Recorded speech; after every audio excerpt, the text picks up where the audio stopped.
बिस्मिल्लाहिर्रहमानिर्रहीम। आज की बात में आज हम बात करेंगे ज़ाविया का सिलसिला चल रहा है। अशफाक साहब का ज़ाविया है। ये प्रोग्राम उन्होंने टीवी में किए थे, फिर संगे मील में 3 वॉल्यूम में किताबें हैं, तो तीसरा वॉल्यूम लास्ट हम कर रहे हैं। 2 इससे पहले कर चुके हैं। तो पिछले सेशन में हमने एक सेशन इनका किया था अंदर का बच्चा जमूरा, तो आज उनका दूसरा हिस्सा है जो हम चाहेंगे कि आपसे शेयर करें। तो उसमें अशफाक साहब कहते हैं गुस्से पर कि डेरे पर 2 हमारे बाबा थे, वो आपस में लड़ पड़े थे, मगर हमारे बाबा ने किस तरह उन्हें समझाया वो बहुत पहले सेशन में था।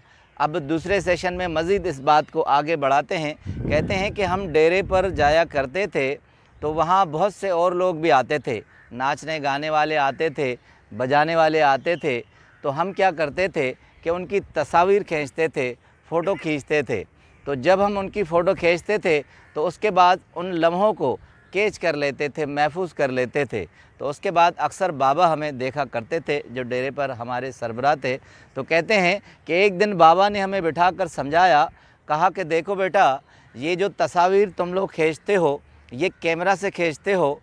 कैमरा वो लम्हों को कैद कर लेती है, महफूज कर लेती है, मगर कैमरा अपने अंदर में एक अलग सी चीज़ है, यानी इसके अंदर एक केस है, लिबास है। अगर वो उससे बाहर आ जाएगा तो कैमरा अपना काम नहीं कर सकेगी जो अपना काम कर रही है। इस तरह कहा जो सारंगी है, सारंगी का अपना एक गिलाफ है, उसका अपना एक लिबास है, अगर उससे उसे निकाला जाएगा तो बात ख़राब होगी। उसके बाद कहा कि सारंगी के बाद जो तलवार है वो उसका लिबास म्यान है, अगर म्यान से निकलेगी तो बाहर की फ़िज़ा उसे असर करेगी, बाहर का माहौल उसे असर करेगा और वो उस हालत में नहीं रहेगी जिस हालत में अब है। इस तरह एक आदमी है, उसके अंदर उसका अपना वजूद है, जब वो बाहर आ जाता है तो बाहर का माहौल उसे ख़राब कर देता है, बाहर का माहौल उसे असरदा कर देता है। तो इंसान जब अपने आपे से बाहर आ जाता है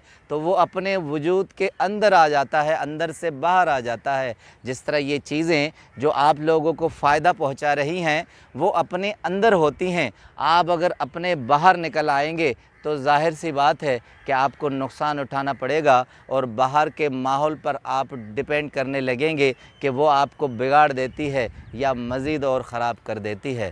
तो अशफाक साहब कहते हैं कि दूसरा अलमिया ये है कि हमारी कौम का मिजाज भी कुछ इस तरह है कि हम दूसरी कौमों के मुकाबिल बहुत ज़्यादा तेज़ मिजाज के हैं और इसके मुकाबिल हमें और भी ज़्यादा ख्याल रखना पड़ता है कि हम किस तरह अपने आप को महफूज रखें। अशफाक साहब एक और मिसाल देते हैं अंदर का जमूरा में, बच्चा जमूरा में। कहते हैं कि जब हम कॉलेज में पढ़ा करते थे तो कायद-ए-आज़म मोहम्मद अली जना रहमतुल्लाह अलैह की एक कोटेशन, एक कॉल हम पढ़ते थे कि 3 चीज़ें उन्होंने कही हैं, यूनिटी, फेथ और डिसिप्लिन। तो हम कहते थे कॉलेज में, तो यूनिटी फेथ तो ठीक है कि ईमान यकीन तो होना चाहिए, मगर ये डिसिप्लिन किस लिए है?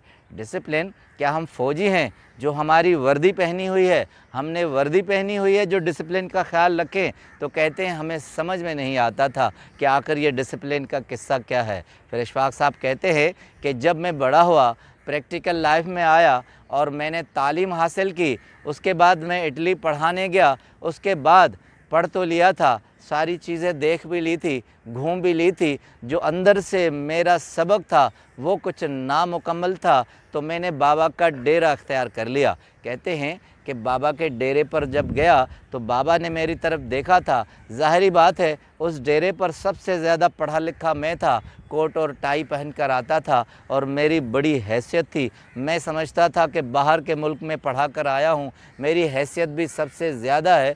तो बाबा ने मुझे एक सबसे पहला जो सबक दिया था, कहा था कि बेटे, जब नमाज हो जाया करे तो तुम बाहर जो जूतियाँ पड़ी हुई हैं उनको ज़रा सीधी कर लिया करो, सबको मिला के बाहर जाने की तरफ जो रास्ता होता है वहाँ सीधी करके रख लिया करो। तो कहते हैं कि मैं बहुत घबराया था और परेशान था कि ये कौन सी ड्यूटी बाबा ने देती। कहते हैं कि आहिस्ता आहिस्ता जब ये करने लगा तो मुझे महसूस हुआ जो मुझ में अकड़ है वो आहिस्ता आहिस्ता आजिज़ी में तब्दील हो रही है। मैं झुकता जा रहा हूँ, अकड़ने के बजाय मुझ में अतात आती जा रही है। फिर कहते हैं उम्र के इस हिस्से में जब मैं कायद-ए-आज़म के इस कौल को नहीं समझा था, फिर समझने लगा कि ये डिसिप्लिन क्या चीज़ होती है। डिसिप्लिन ये चीज़ होती है कि जो चीज़ें बिखरी हुई हों उनको आपस में मिलाया जाए और तरतीब दी जाए। ये जो जूतियाँ बिखरी होती थी, डिसिप्लिन नहीं होता था, वो डिसिप्लिन में आ गई। अब कहते हैं मुझे बात समझ में आई कि जब तक किसी कौम में इज्तिमाई तौर पर या एक फ़र्द में मुनफरद और अलग तौर पर उसमें डिसिप्लिन नहीं आएगा तो उसके अंदर उसका पूरा जिस्म बिखरा होगा। ये जिस्म ही है जिसे हम डिसिप्लिन में लाते हैं और अपने वजूद के अंदर रहते हैं। एक कोटेशन अफशाक साहब कहते हैं कि अगर आपका जिस्म आपके वजूद के अंदर रहे तो अक्ल इंसानी भी आपके साथ रहती है, वरना वो भी बाहर आ जाती है और इंसान बिखर भी जाता है, टूट भी जाता है और ख़राब भी हो जाता है। आपका बहुत बहुत शुक्रिया। बहुत ज़बरदस्त।